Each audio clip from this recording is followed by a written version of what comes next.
I tried to steal his pants as a kid. Now we're engaged. I've read thousands of romance novels, but I never thought I'd be living in one. One morning my mom storms into my room and says 6 words that change my life forever. Sophia, you're getting married. To who? Oh, just Alexander Drake, the cold, arrogant billionaire CEO of Drake Technologies. The same Alexander Drake I may or may not have traumatized as a kid. It was an accident, okay. But here's the thing. He doesn't want this marriage either. And when I show up to dinner with a plan to escape, things take an unexpected turn, one that involves secrets, an old flame, and a deal I never saw coming. Will I make it out of this arranged marriage without catching feelings? Or am I about to become the heroine of my own love story? Stick around, because trust me, this is just the beginning. Before we continue, please like and subscribe. Chapter 1, The Arrangement. I've read exactly 2,847 romance novels in my lifetime. Yes, I keep count. No, I'm not ashamed. What I am ashamed of is how none of those 2,847 books prepared me for my mother bursting into my reading nook, a pillow fortress, built in my home office, at 8 a.m. on a Tuesday, declaring, Sophia Jong, you're getting married. I dropped my tablet, along with chapter 16 of the Billionaire's secret baby dragon shifter mate. I'm what now? Married. Mom clapped her hands together, her jade bangles jingling with excitement. To the most eligible bachelor in Silicon Valley. Mom, we've talked about this. I'm not interested in Alexander Drake. The name hit me like a bucket of ice water. My tablet slipped from my fingers, clattering to the floor. Please tell me you're joking. Why would I joke about the CEO of Drake Technologies? Do you know how many strings I had to pull to arrange this? His mother and I have been planning this for months. Of course, Mrs. Drake, the woman who'd caught me trying to perform emergency surgery on her son when we were 8. The same woman who'd had to physically separate us when I insisted Alexander needed his appendix removed. It was actually his belt buckle. But I was a very determined child doctor. Mom, you can't be serious. Alex Drake hates me. Nonsense. You were such good friends as children. I tried to remove his pants.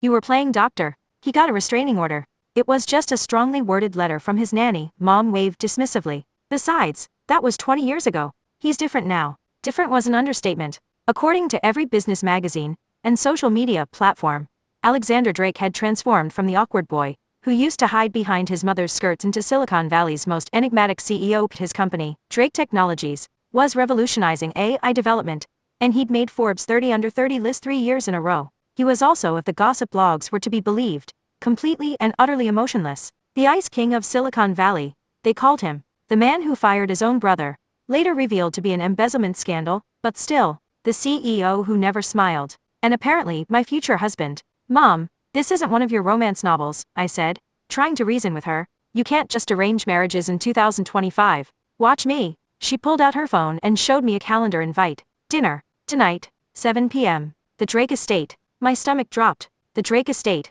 I'd seen pictures of it in Architecture Digest, a modernist fortress perched on a cliff overlooking the Pacific, complete with retinal scanners and AI-powered security systems. It looked exactly like the kind of place where heroines in my novels got locked up by possessive billionaires. I can't go, I said quickly. I have plans. Mom raised an eyebrow. Reading the werewolf CEO's virgin secretary doesn't count as plans. It's the vampire CEO's virgin secretary actually, and it's very compelling. Sophia. Mom's voice took on that tone that meant business. This isn't just about marriage. Drake Technologies is developing groundbreaking AI. Jong Corp needs this alliance. Ah, there it was. The real reason. As the only heir to Jong Corp, one of the largest tech manufacturers in Asia, I should have seen this coming. But I'd been too busy running our company's digital publishing division, and reading every romance novel ever written, to notice the signs. Fine, I sighed. I'll go to dinner. But I'm not agreeing to anything. Mom beamed. Perfect. Wear that blue dress I bought you. And please, she added, heading for the door, try not to mention the pants incident. As soon as she left, I collapsed onto my pillow fortress and pulled up Google. Alexander Drake CEO yielded 1.2 million results, including one very interesting article from 6 months ago. Drake Technologies announces partnership with Sterling Industries. My heart skipped a beat. Sterling Industries, headed by the dashing Thomas Sterling, my high school crush, and the only person who'd ever rivaled my love for romance novels. The same Thomas who disappeared after graduation, only to emerge years later as a tech prodigy. Now that was interesting. I grabbed my phone and texted my best friend Lucy. Me. SOS. Mother arranging marriage to childhood victim. Need backup. Lucy, OMG. Is it that kid whose pants you tried to steal? Me. They were medical procedures. Lucy, sure. Dr. Jong. Need me to fake an emergency? I glanced at the business article again. An idea forming. If romance novels had taught me anything, It was that every good story needed a love triangle, and Thomas Sterling had just become my ticket out of this arrangement. Me? No. I have a better plan. How do you feel about crashing a billionaire's dinner party? Little did I know, my carefully crafted plan was about to backfire in the most spectacularly romantic way possible. But first, I had to survive dinner with a man whose childhood trauma I was directly responsible for. I looked down at my tablet, where my abandoned novel still glowed. The heroine was just about to discover her billionaire love interest was actually a dragon. Lucky her. At least dragons couldn't file restraining orders. Chapter 2. The mansion of doom. The Drake estate looked even more intimidating in person. As our car wound up the private road, I counted no fewer than 12 security cameras disguised as decorative lighting. The gates required 3 separate biometric scans to open, and I'm pretty sure one of them analyzed our car's molecular structure. Stop fidgeting, Mom hissed as we pulled up to the entrance. And please tell me that's not a romance novel in your purse. I quickly stuffed the billionaire's secret underground bunker deeper into my bag. It's research. Sophia. What? The heroine gets locked in a high-tech mansion too. I need to know her escape routes. Before Mom could reply, the front door opened. Mrs. Drake stood there, looking exactly as I remembered, elegant, poised, and holding what appeared to be a romance novel behind her back. My eyes lit up. Maybe I had an ally after all. Margaret. Sophia. She air-kissed Mom, and then turned to me with a knowing smile. I just finished the most fascinating book about a CEO and his childhood friend. Mom shot me a warning look. Helen, wonderful to see you. She interrupted. Is Alexander home? Oh, he's in his office, on a call with Sterling Industries about their new AI project. You know how boys are with their toys. My romance novel trained ears perked up at Sterling. Before I could ask more, a sleek security door slid open. And there he was.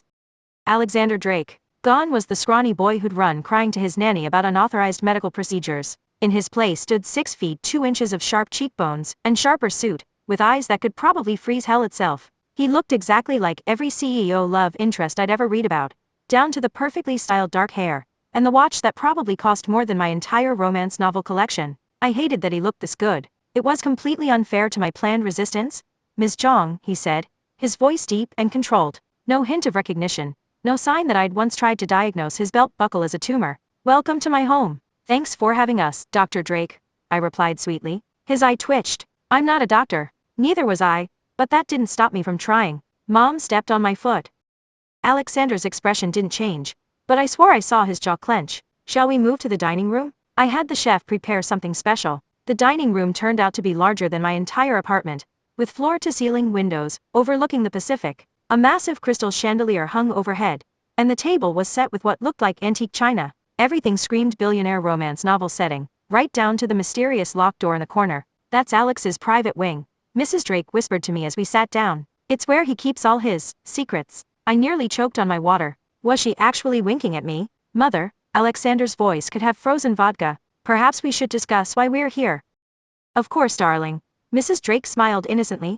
We're here because you two are perfect for each other. Did you know Sophia runs John Corp's digital publishing division? She's quite the romance expert. This time, Alexander did react. His hand tightened on his wine glass, and for a second, I thought I saw something flash in those icy eyes. Is that so? Well, yes. His mother continued cheerfully. Just like me. In fact, we were just discussing this wonderful book about childhood friends who, I'm sure Ms. Zhang's literary preferences are fascinating.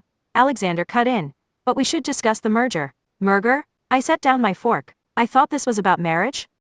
The marriage is the merger, he said flatly. Drake Technologies needs Zhang Corp's manufacturing capabilities for our new AI project. Your mother suggested this arrangement as a way to ensure both companies' interests are protected. Well, that was romantic. And what if I refuse? For the first time, Alexander smiled. It wasn't a nice smile. Then Sterling Industries will be happy to step in. Thomas has already expressed interest in both a merger and other arrangements. My heart skipped. Thomas was interested? In the merger or in me? And why did Alexander say his name like it was something unpleasant he'd found on his designer shoe? Before I could ask, a commotion erupted from the kitchen. Lucy burst through the door, wearing a server's uniform and looking panicked. Fire! She screamed. The kitchen's on fire. Everyone jumped up. Everyone except Alexander, who simply raised an eyebrow. Interesting, he said, looking directly at me. Considering I had the kitchen fireproofed last year, and considering that's not one of my staff. Busted. Lucy froze mid-panic. False alarm. Security, Alexander called out. And suddenly, there were men in suits everywhere. But they weren't looking at Lucy, they were looking behind her, where smoke was actually starting to billow from the kitchen. Sir, one of them said urgently, there really is a fire. It's coming from the AI server room below the kitchen. Alexander's composure finally cracked. What? That's impossible. The only person who could access those servers besides me is. A new alert blared through the house. Warning. Security breach detected. System infiltration in progress. User identified. Sterling, Thomas. Well, this dinner just got a lot more interesting than any romance novel I'd ever read. Mom glared at me. Sophia Jong, what did you do? Nothing. I held up my hands. But I really wish I had. Because this is way better than my original plan. Alexander was already moving, pulling out his phone and barking orders. But before he reached the kitchen door, he turned back to me. And I swore I saw something almost like amusement in his eyes. Ms. Jong, he said, I believe this dinner has taken an unexpected turn. Would you care to help me catch a corporate spy? How could I say no to that? It was literally chapter 12 of the CEO's Secret Agent Bride. Lead the way, Dr. Drake. I grinned, ignoring Mom's protests. I promise not to perform any emergency surgery this time. As we raced toward the kitchen, I couldn't help but notice that Alexander's security system had locked all the exits, just like in my novels. Maybe Mom was right. Maybe he was different now. He was definitely better at trapping me than he had been as a kid. Chapter 3. The Not So Perfect X. Following Alexander Drake through the secret passages of his mansion. Because of course he had secret passages. Was not how I'd planned to spend my evening. But here I was, running down a sleek corridor that probably cost more than my entire romance novel collection, chasing after my childhood victim turned potential fiancé while my best friend was being interrogated by security upstairs. You know, I panted, trying to keep up with Alexander's long strides in the Billionaire's underground labyrinth. This is usually when the heroine discovers the CEO is actually a vampire. Alexander didn't even break his stride. I assure you, Ms. Jong, I'm not a vampire. That's exactly what a vampire would say. He stopped so suddenly, I almost crashed into his back. Do you ever take anything seriously? I take romance novels very seriously. I have a spreadsheet. For a moment, I thought I saw his lip twitch, but then another alarm blared through the corridor. Warning, data breach in progress. Downloading classified files. Alexander swore under his breath and pressed his hand against a seemingly normal wall panel. It slid open to reveal a state-of-the-art server room, or what used to be a state-of-the-art server room, before someone filled it with smoke bombs. Thomas, Alexander growled. And the way he said the name made me wonder if there was more history there than just business rivalry. As if summoned by his name, a figure emerged from the smoke.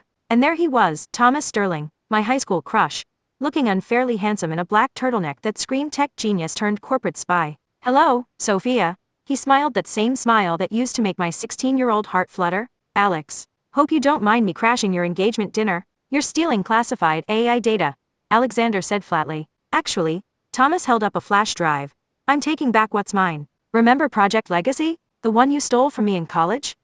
Wait, what? You were roommates? I looked between them. In college? And best friends? Thomas added. Until he took my thesis project, patented it, and built Drake Technologies on my work. Alexander's face could have frozen nitrogen. That's not what happened. No? Thomas took a step forward. Then why did you patent it the day after I told you about Sarah? The temperature in the room seemed to drop 10 degrees. I looked at Alexander, whose expression had gone from icy to absolutely glacial. Don't, he warned. Sarah? I asked, feeling like I was missing several chapters of the story. My sister, Thomas said, who Alexander was secretly dating while pretending to be my best friend, who he dumped the day after he stole my project. Whoa. Oh wow. This was better than any romance novel plot twist I'd ever read. That's not. Alexander started, but Thomas cut him off. Save it. I'm not here for explanations. I'm here for justice. He turned to me with a softer expression, and maybe something else. Remember that Valentine's Day card you gave me in junior year, Sophia? The one with the quote from Love in the Time of Algorithms? I gasped. You read romance novels? Only the ones you recommended in your book review blog. Alexander made a sound that might have been a suppressed groan. If you're done with this reunion, you're still trespassing in my server room. Your server room? Thomas laughed. Check your screens. We all turned to the wall of monitors. Lines of code were scrolling rapidly, and a progress bar showed 89% complete. What are you doing? Alexander demanded. Releasing the truth. Every email, every file showing how you built your empire on stolen work. It's all going public in about. Thomas checked his watch.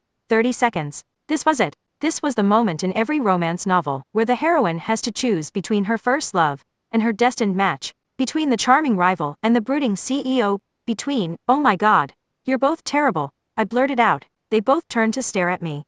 Excuse me? Thomas said. You heard me. I pulled out my tablet. You want to know what really happened? I have every article ever written about both of you, including, I swiped through my documents, the original patent filing for Project Legacy. which lists 3 names: Thomas Sterling, Alexander Drake, and Sarah Sterling. The smoke was starting to clear, but the tension in the room only thickened. You researched us? Alexander asked. I research everything. I have graphs, and timeline charts, and a very interesting email from Sarah Sterling herself, dated last week, responding to my inquiry about her brother's claims of intellectual property theft. Thomas paled. You contacted Sarah, she says hi by the way. Also, she wants you to stop using her as an excuse to harass her ex-boyfriend. Apparently she's the one who broke up with him, because, and I quote, Alex was too busy trying to protect Thomas from venture capitalists, who wanted to steal our project to actually date anyone. The progress bar hit 95%. She also mentioned, I continued, enjoying this far too much, that both of you signed over your rights to Project Legacy to her before she sold it to fund her robotics startup. So technically, neither of you owns this code anymore. 96%. But you know what's really interesting? I turned to Alexander. Your new AI project? The one you want to merge with John Corp to develop? Sarah says it's nothing like Project Legacy. She says it's better. She says it's actually original. 97%. Thomas's finger hovered over his phone. You're lying. Check your email. Sarah CC'd both of you on her response to me. Maybe if either of you had actually talked to her in the past decade instead of having a corporate rivalry dick measuring contest, you'd know all this. 98%. Alexander moved faster than I'd ever seen a CEO move outside of supernatural romance novels. In seconds, he had Thomas's phone. 99%. Hey! Thomas lunged for it, but Alexander was already reading. 100%. Nothing happened. I didn't actually upload anything, Thomas admitted quietly. I wanted you to know how it felt, to lose something you worked for. You didn't lose anything. Alexander's voice was tired. We gave it away. Together. To protect Sarah. They stared at each other for a long moment. Years of misunderstandings, and unspoken words, hanging in the smoke-filled air. Well, I clapped my hands, making them both jump. This has been fun. But I have a friend being interrogated upstairs, and unlike you two, I actually keep in touch with my important people. So if you'll excuse me. Wait. Alexander caught my arm as I turned to leave. How did you know to research all this? I smiled. I've read exactly 2,847 romance novels, Dr. Drake, and in every single one of them, the brooding CEO with trust issues has a secret past that explains everything. I just had to find it. Don't call me Dr. Drake. Stop acting like we're in a medical drama, and I'll consider it. This time, I definitely saw him smile. Just a tiny bit. Just enough to make my heart do something completely unauthorized in my chest. Oh no, this was not good. This was not good at all. Because that smile made him look exactly like the boy who used to let me practice taking his temperature with a candy thermometer. Before the pants incident, before everything got complicated. Sophia, Thomas called after me. I really did read your blog. I know, I said, not turning around. But you only read the reviews. Alexander here? I glanced at the tablet he was still holding, opened to a very familiar page. He subscribes to my weekly romance novel analysis newsletter. All 3 years of it. As I walked away, leaving them to sort out their decade-old drama, I couldn't help but smile. Because there, on Alexander's tablet, was my latest post. Why every romance novel needs a good redemption arc. Maybe Mom was right. Maybe he had changed. Or maybe I was in serious trouble. Either way, I needed to rescue Lucy before she convinced security she was a long-lost Drake heiress. Again. Chapter 4. The Unexpected Plot Twist. By the time I made it back upstairs, Lucy had somehow convinced security that she was not only innocent of any wrongdoing, but also qualified to upgrade their entire system. She was sitting at the main security desk, typing away while 3 guards watched in amazement. And if you just reconfigure this protocol there, now you can't be hacked by smoke bombs anymore. Ms. Zhang, Alexander's voice behind me made me jump. Your friend is dismantling my security system. Actually, she's improving it. Lucy's a cybersecurity expert. I thought she was your assistant? No, that was just for the fake fire plan. She's the head of IT at John Corp. I turned to face him, noting that his tie was slightly loose. Apparently, confronting one's former best friend took a toll on even the most perfectly styled CEO. Speaking of which, what happened with Thomas? He left. Alexander ran a hand through his hair, messing it up in a way that was entirely too attractive. After we read Sarah's email, and after he admitted that he's been following your blog since high school. Stalker much? Says the woman who researched our entire history. That was different. That was. I waved my hands vaguely. Due diligence. For what? The arranged marriage you were planning to refuse? For the romance novel I was planning to write about this disaster. We stared at each other. Something that might have been amusement flickered in his eyes. You're writing a novel about us? No. Maybe. Sort of. I pulled out my tablet. Look, when your mother tells you you're marrying your childhood nemesis, you do research. And then you might start taking notes. And then those notes might turn into an outline. And then, He snatched the tablet from my hands. The CEO's reluctant bride? Really? Give that back. When mom drops the arranged marriage bomb, I do what any sensible heiress would do. Binge read every marriage-related romance novel I can find. He read aloud, his voice doing something unfair to my internal organs. But then mom reveals my intended.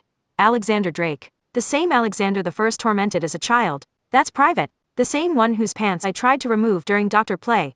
I lunged for the tablet. He held it above his head, and suddenly we were very, very close. Close enough that I could see the tiny flecks of gold in his supposedly icy eyes. Close enough that I noticed his cologne smelled exactly like the one I'd described in chapter 6 of my outline. You know, he said softly, I never actually got that restraining order. The nanny was trying to protect you. I asked her to write that letter. I stepped back. What? Alexander lowered the tablet, but didn't give it back. You were so determined to heal everyone. After my father left, you showed up every day with your toy medical kit, insisting that you could fix anything. Even me. I was 8. You were the only one who tried. He scrolled through my outline. Though I have to object to being called a cold CEO, childhood friend victim. I prefer strategically reserved business genius, childhood friend survivor. Was he making jokes?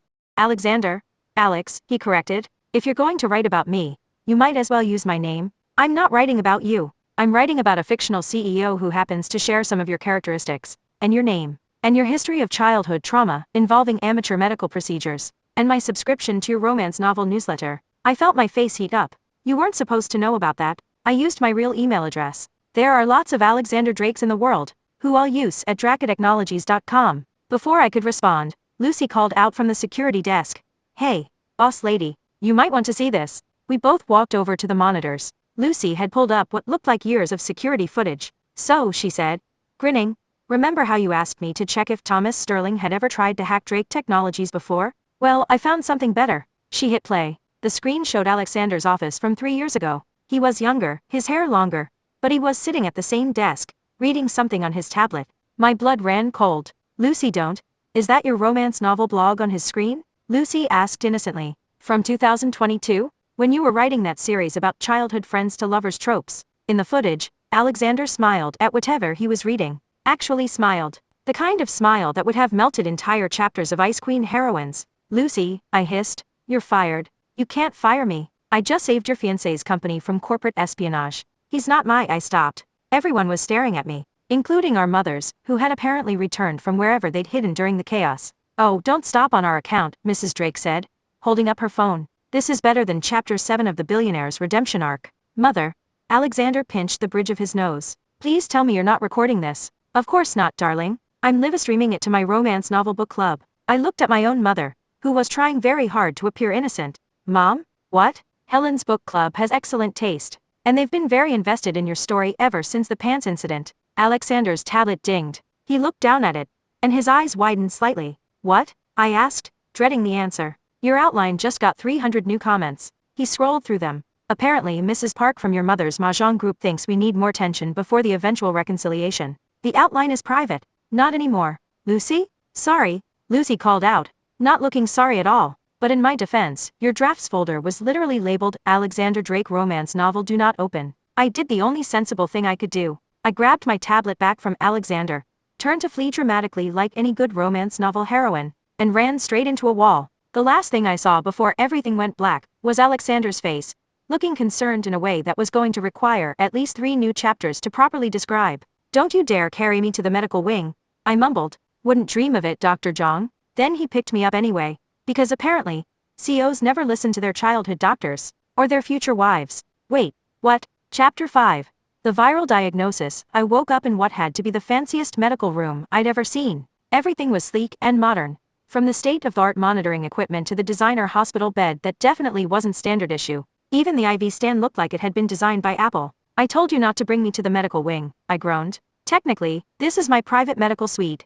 Alexander's voice came from somewhere to my left. I had it installed after the 3rd assassination attempt. I sat up so fast the room spun. The 3rd what now? He was sitting in a chair next to my bed.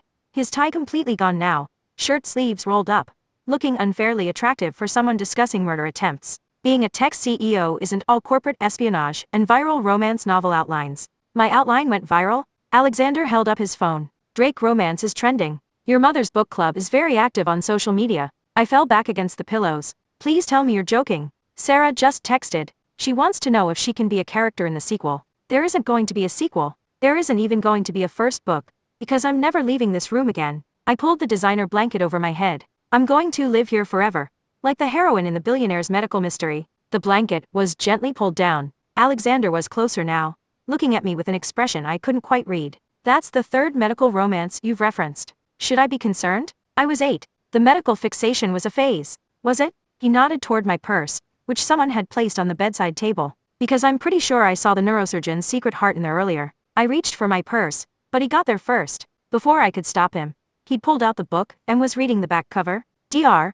Isabella Stone never expected to fall for her mysterious patient, especially when she discovered he was the infamous billionaire she tried to perform unauthorized surgery on 20 years ago. He looked up at me. Sophia, did you write this? Maybe. Under the pen name Elena Chen? It was my first book. I needed a pseudonym. You've published more? I mumbled something unintelligible. What was that? 12. I've published 12 books. Okay. They are all medical romances about childhood friends who reunite as adults. Happy now? Instead of laughing, Alexander did something much worse. He smiled. That same soft smile from the security footage, the one that made him look like the boy who used to let me bandage his completely uninjured arms. I know, he said quietly. I've read them all. The heart monitor I was apparently still connected to started beeping faster.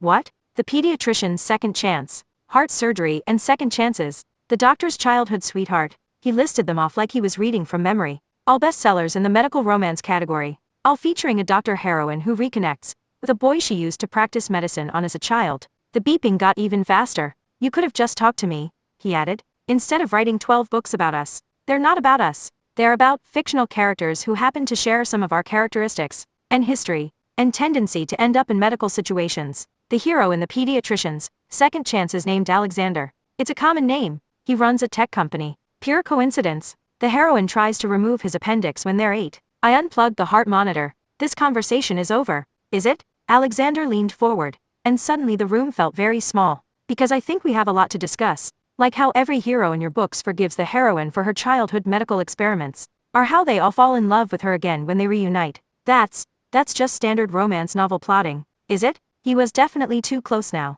Because I have a different theory. If you say I'm still in love with you from when we were 8. No, he cut me off. I think I'm still in love with you from when we were 8. The room went very, very quiet. That's not. I swallowed hard. That's not how the story goes. No? He picked up my tablet from the bedside table. Because according to your outline, this is exactly when the CEO reveals he's been pining for the heroine since childhood. That was before I knew about Thomas and Sarah and Project Legacy. Ah yes, the tragic backstory reveal. Alexander scrolled through the outline, followed by, and I quote, the moment when the heroine realizes she's been writing romance novels about the hero for years because she never got over him either. I'm changing that part. Are you? He was looking at me with those unfairly intense eyes, and all I could think about was how I described this exact scene in Chapter 8 of the neurosurgeon's secret heart, right down to the way his hand was resting just inches from mine on the bed. Alexander, Alex, he corrected again, even softer this time. Dr. Drake, I said firmly, because two could play at this game. He laughed, actually laughed. The sound did something to my chest that had nothing to do with hitting the wall earlier. Still trying to play doctor? I'll have you know I have extensive medical knowledge from research for my books. Is that why you tried to diagnose my security team with various tropical diseases when they were questioning your friend? Lucy said the guard looked feverish. He was blushing because she asked him out. Whoa. I blinked. Wait, what? They're going to dinner next week. Apparently, he's a big fan of your books too. I groaned and pulled the blanket back over my head. Is there anyone who hasn't read them? Thomas. I peeked out. Really? He only reads your blog, remember? He never knew about Elena Chen. Alexander's voice took on that same edge it had in the server room. He never knew you that well at all, did he? No, I admitted. He was just safe. A good character to write about when I couldn't write about me? The blanket slipped down again. Alexander was watching me with an expression that belonged in chapter 12 of a romance novel, not in his ridiculous medical suite, after I'd nearly concussed myself trying to run away from my feelings. This isn't how I planned this, I said weakly. No? He picked up my tablet again. Because according to your outline, this is exactly, I kissed him. Partly to shut him up. Partly because he looked too good sitting there quoting my own words back at me. But mostly because I'd written the scene 12 different ways in 12 different books, and none of them had gotten it quite right. When we broke apart, he was smiling again. I thought you were changing this part of the story? I am, I said, trying to catch my breath. The original version didn't have nearly enough medical equipment involved. His laugh was cut off by another kiss, and I was just thinking that this was much better than any scene I'd ever written when the door burst open. Sophia, Mom rushed in, followed by Mrs. Drake, and what appeared to be her entire book club. We just got a call from your publisher. They want the rights to the CEO's reluctant bride. Alexander pulled back just enough to whisper, Dr. Play is still off limits. Shut up or I'll check your temperature. Promise? This, I decided as our mother's book club exploded into applause, was definitely going to need a sequel. Chapter 6. The editorial crisis. This is a disaster, I muttered, staring at my phone. Drake Romance has over 1 million tweets. Your mother's book club started a fan forum, and my publisher wants the manuscript by next week. Technically, Alexander said from his position next to me on the medical suite's bed, where we'd been hiding from our mothers for the past hour. They want Elena Chen's manuscript. Not helping. I scrolled through my notifications. Whoa God. Sarah Sterling just posted a TikTok analyzing all the medical scenes in my books. She's comparing them to the actual incident reports from when we were kids. There were incident reports? Your nanny was very thorough. Alexander took my phone and set it aside. Sophia, you've already written this story 12 times. What's one more version? Those were fiction. This is. I waved my hands at the ridiculous situation we were in. This is real, and messy, and completely unpublishable because the real version involves corporate espionage and viral outlines, and your mother's book club live tweeting our first kiss. Second kiss, he corrected. You kissed me when we were 7. Right before you diagnosed me with bubonic plague. I sat up so fast, I nearly hit my head again. That was you? Who else let you use a candy thermometer as a stethoscope? I thought that was Tommy Chen from next door. Tommy Chen moved away when we were 5. Alexander's lips twitched. I can't believe you wrote 12 books about our childhood, and didn't remember our first kiss. It wasn't a kiss.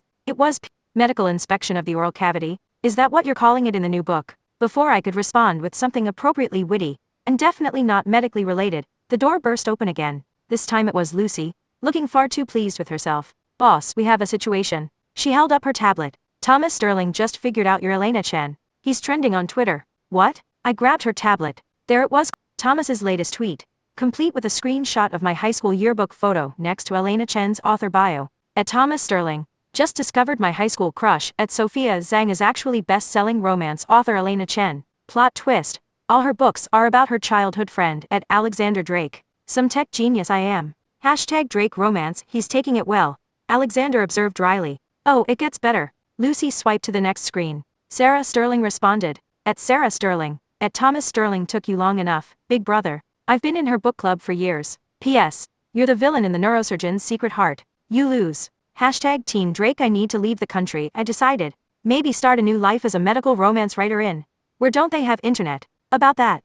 Lucy pulled up another screen. Your publisher called. They want to do a joint announcement with Drake Technologies. Something about synergy and cross-platform marketing opportunities. Alexander sat up straighter. What kind of opportunities? No, I pointed at him. No tech CEO plotting. This is bad enough without. Drake Technologies could use some positive press after the Thomas incident, he mused. And our AI division has been working on a neural network that analyzes narrative patterns.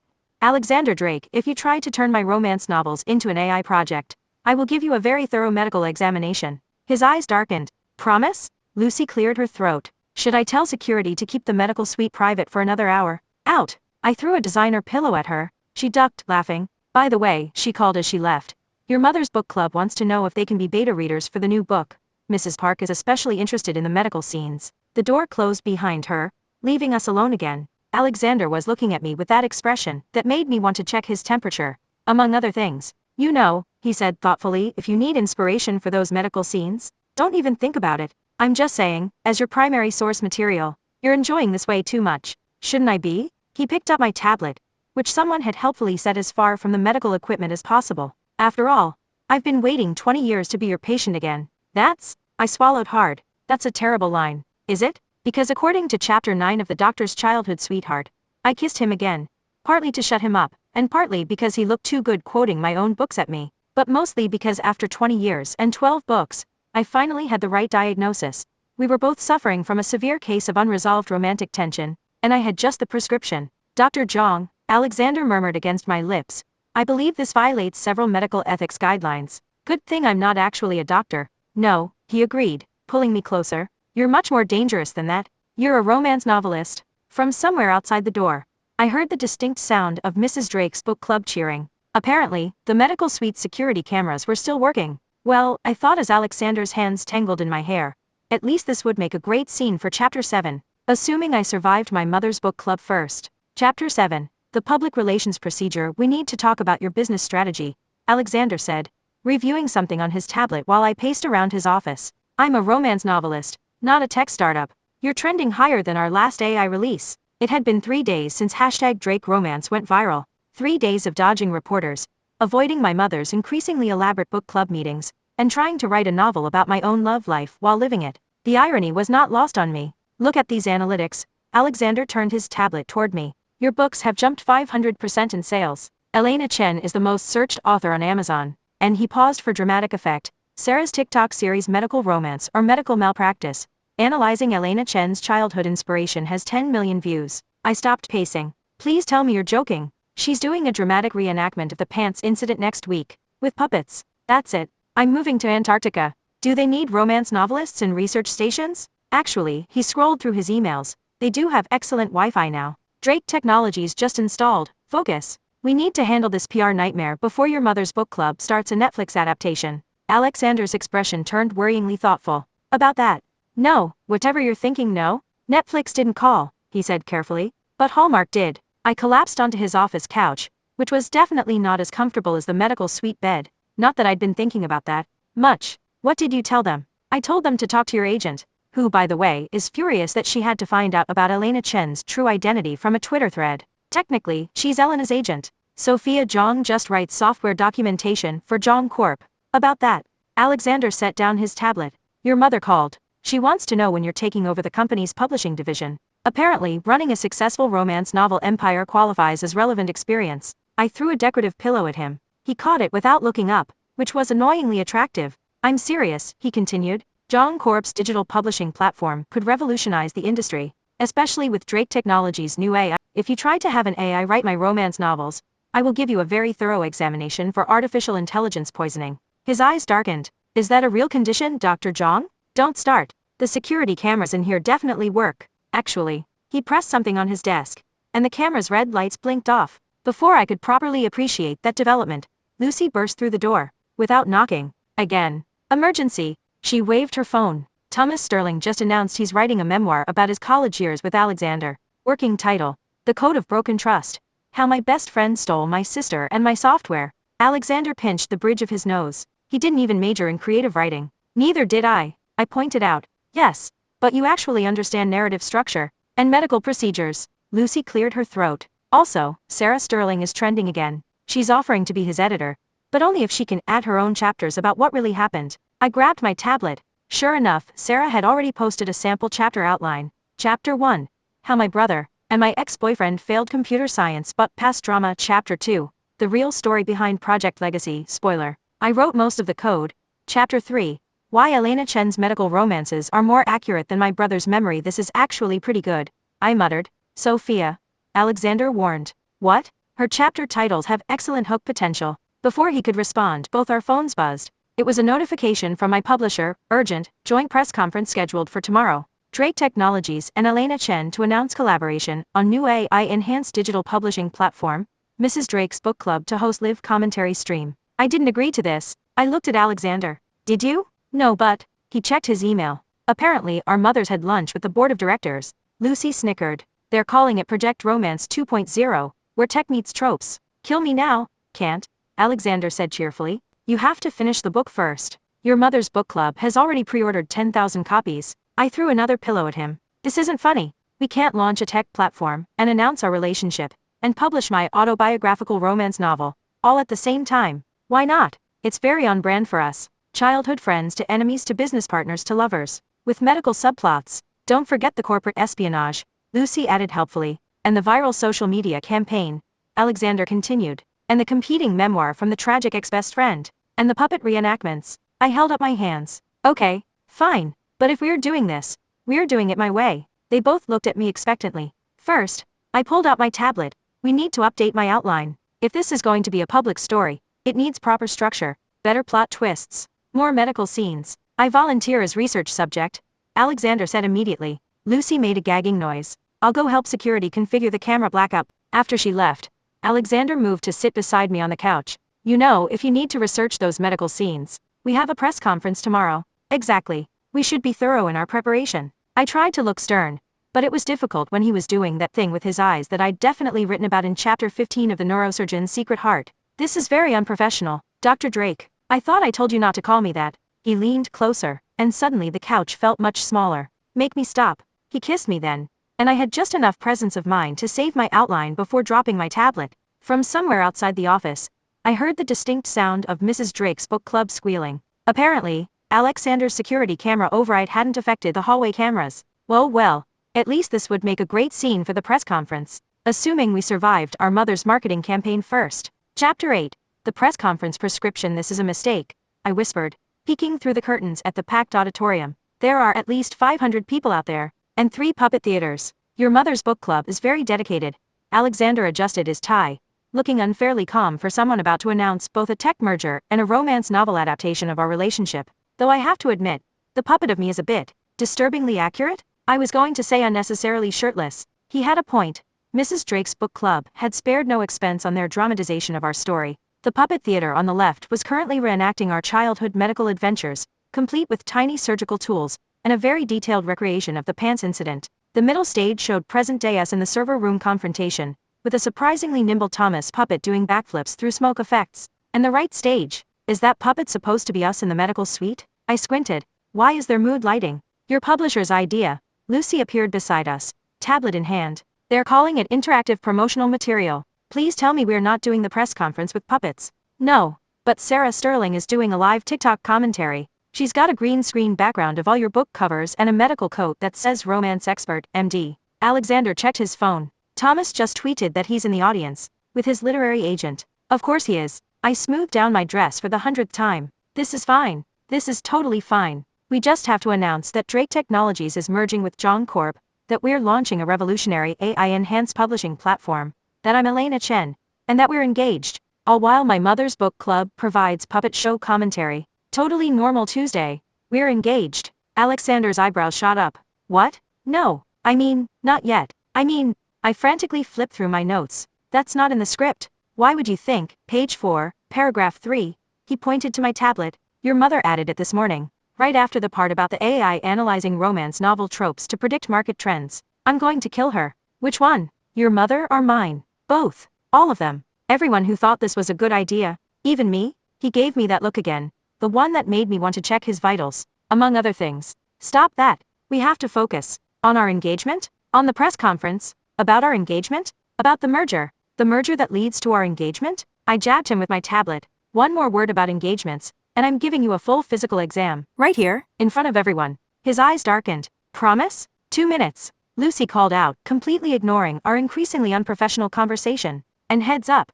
Thomas just tweeted that he has a major announcement to make during the Q&A. Perfect. Because this wasn't complicated enough already. Ready? Alexander held out his hand. No, but I took it anyway. Your pulse is elevated. I wonder why, Dr. Zhang? That's not my title. Yet. He smiled. But according to chapter 23 of the doctor's childhood sweetheart, the curtains started to open before I could properly murder my future husband. Wait.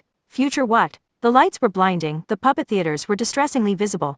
And somewhere in the front row, I could hear Mrs. Drake's book club chanting kiss, kiss, kiss. But all I could focus on was Alexander's hand in mine, steady and warm, and feeling suspiciously like every happily ever after I'd ever written. Ladies and gentlemen, the moderator announced, please welcome Alexander Drake, CEO of Drake Technologies, and Sophia Zhang, also known as best-selling author Elena Chen. The applause was deafening. Sarah's TikTok live stream counter hit 1 million viewers. And in the front row, Thomas Sterling stood up, holding what looked suspiciously like a manuscript. Oh boy, time for the final chapter. The CEO's reluctant bride. Previous chapters remain the same. Chapter 9. The final diagnosis. The thing about living your life like a romance novel is that sometimes reality has better plot twists. Thank you all for coming. Alexander started, perfectly poised despite the puppet theater to his left currently depicting our first kiss in extremely theatrical detail. Today, we're here to announce a collaboration. Thomas Sterling stood up, brandishing his manuscript like a weapon. Between Sterling Industries,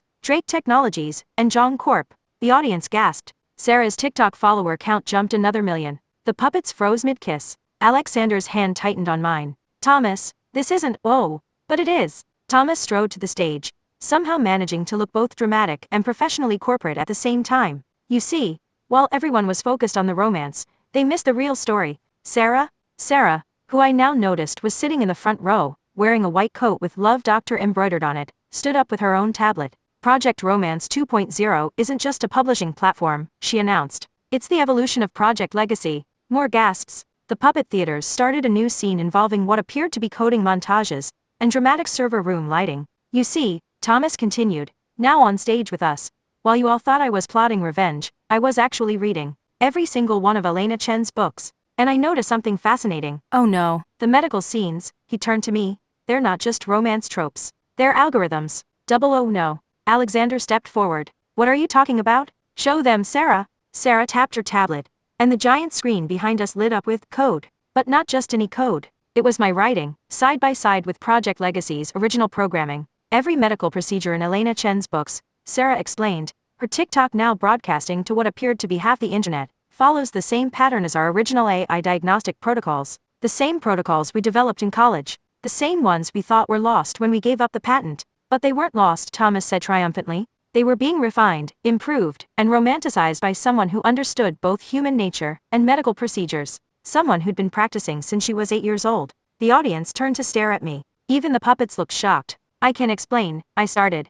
But Alexander cut me off. You turned our AI into romance novels? Not intentionally. I write what I know. And what I knew was you. And medicine. And apparently advanced diagnostic algorithms that I absorbed through childhood trauma and an obsessive reading habit. Do you know what this means? Thomas was practically bouncing. The new platform isn't just for publishing. It's a revolutionary medical AI system, disguised as romance novels. More gasps.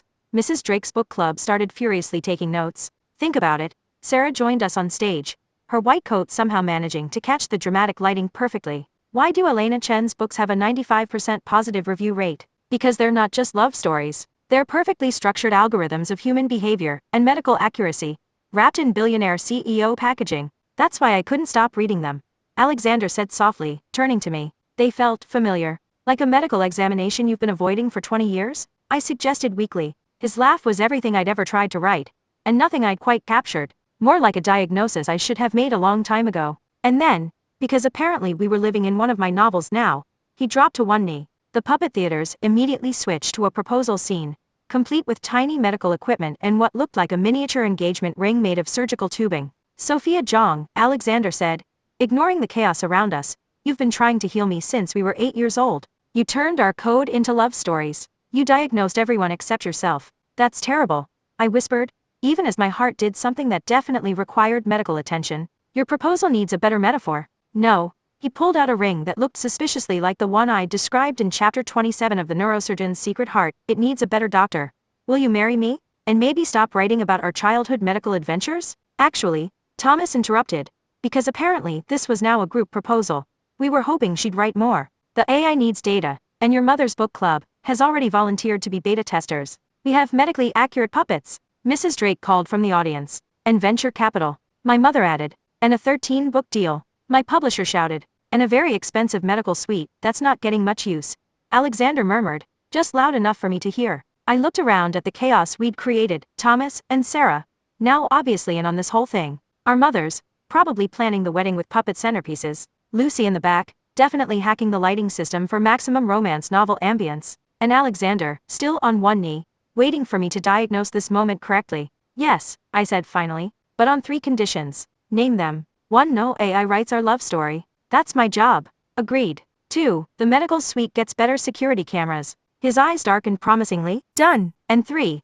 I pulled him up and closer, ignoring the puppet theaters now showing multiple alternate proposal scenarios. You have to stop calling me Dr. Zhang. Why? His smile was definitely going to require its own chapter. Afraid of a little medical roleplay? I kissed him then, because sometimes that's the only cure for chronic romance novel syndrome. The audience erupted in cheers. Sarah's TikTok crashed from too many viewers, and somewhere in the back, I heard Lucy say, finally, now about those security camera schedules. So, Alexander murmured against my lips, should I be concerned that you've been diagnosing me through fiction for the past decade? Please. I pulled back just enough to smirk. You've been my willing patient since we were 8. This is just making it official. With AI, and puppets, and your mother's book club's live commentary. Speaking of which, I nodded toward the puppet theaters, which were now acting out what appeared to be our entire relationship speedrun, including some scenes that were definitely not appropriate for public viewing. Time to make a strategic retreat? Alexander suggested. To the medical suite? For a thorough examination, Dr. Zhang?